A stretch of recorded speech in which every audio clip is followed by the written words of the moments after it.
Whatever Secretary Clinton hopes to gain from talks with China, back in the States, Doug Bartlett, whose company makes circuit boards, says Clinton has to do more than just talk.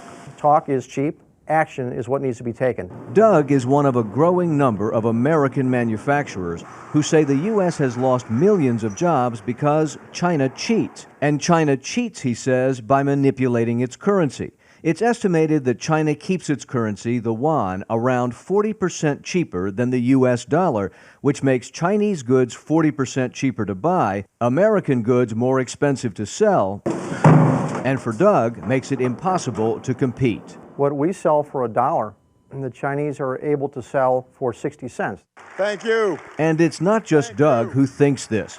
Both the man who became the president, I'll use all the diplomatic avenues open to me to insist that China stop manipulating its currency, and his future Secretary of State told the voters they would make the cheating go away. We also need to immediately and aggressively crack down on China's unfair trade practices. But when I asked Secretary Clinton if she's planning that crackdown now, she explained times have changed. That was at a different time when we weren't facing the kind of difficult situations we face today. That sounds like you feel forced to pull the punch. No, not at all, Wyatt. The truth is the administration needs China's help. America's stimulus is very expensive, and the U.S. wants China to help finance it.